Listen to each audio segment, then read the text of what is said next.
Welcome to The Unseen Advantage, 10 Keys to Psychological Influence. Picture a high-stakes boardroom, a billionaire CEO leans in, pauses and says nothing.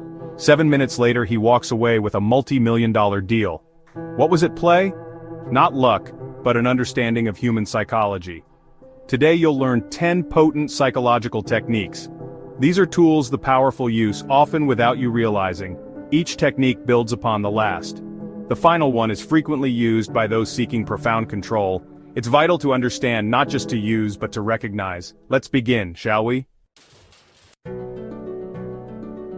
Our first principle is the profound power of silence. Your instinct is to fill conversational voids, but those comfortable with silence hold unspoken power. This isn't just any silence, it's strategic silence. It makes others nervous, compelling them to speak first or concede. Think of skilled interrogators letting the quiet do the heavy lifting. When you deploy strategic silence, you create psychological pressure. It's about making them break, not you.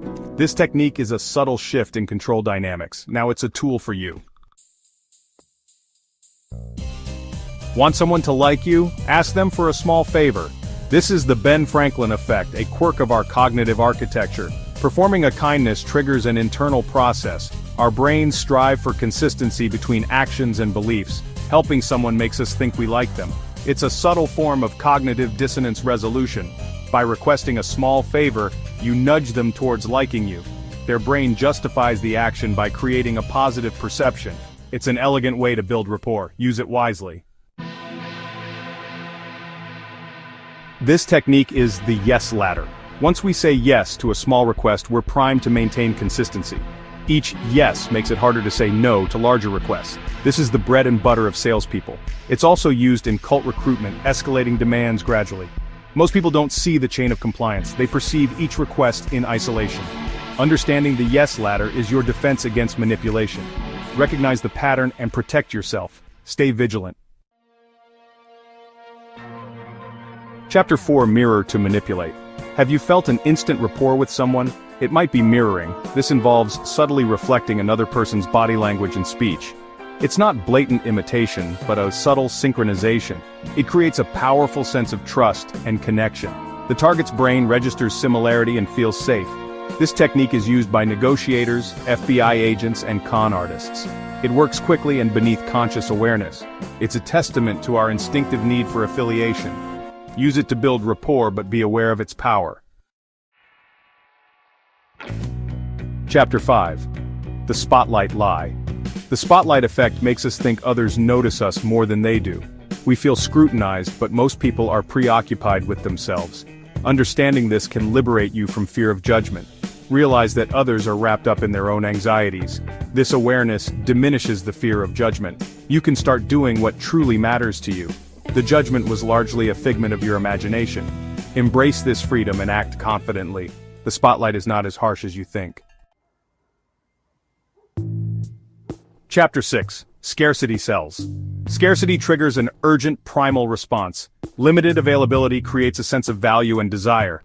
This isn't rational, it's a survival instinct. Marketers use phrases like limited time offer to trigger this. Scarcity creates desire where none existed. Understand this mechanism to use it wisely and spot manipulation. Recognize when scarcity is being used against you. Make decisions based on value, not urgency. Stay aware and deliberate. Chapter 7: Anchoring Bias. The first piece of information offered becomes the reference point. This initial anchor influences subsequent judgments. Even arbitrary numbers can skew perceptions. Restaurants and real estate agents use this masterfully. The first number sets the stage for all comparisons. Question initial numbers and set your own anchors. Be aware of this bias in negotiations. Don't let the first number dictate your decisions. Stay critical and informed. Chapter 8: Our minds prefer completion, remembering unfinished tasks vividly. This is the Zeigarnik effect. Unfinished tasks create a persistent tension. Use this to make your words memorable. Leave thoughts slightly incomplete or pose unanswered questions. This creates an intellectual itch that others feel compelled to scratch. Their mind will work to fill in the blanks. Ensure your message gets replayed and embedded. Use this technique to leave a lasting impression. Chapter 9: The IKEA effect. We value what we build ourselves. Effort invested increases perceived value. This applies to relationships, projects, and beliefs. The effort becomes intertwined with the perceived value. Encourage others to invest effort to foster commitment. This creates a deeper connection to an idea or cause. Use this understanding to build stronger bonds. Value the effort and the connection it creates.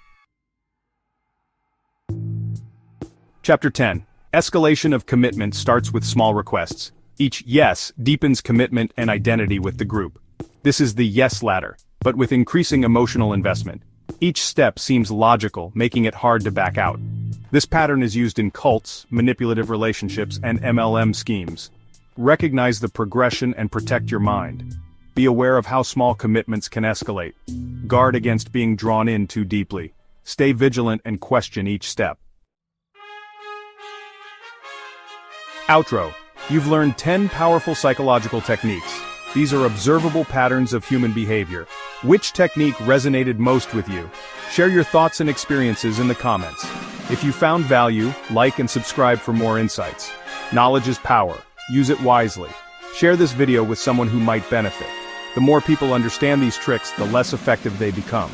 Stay sharp, stay observant, and question everything.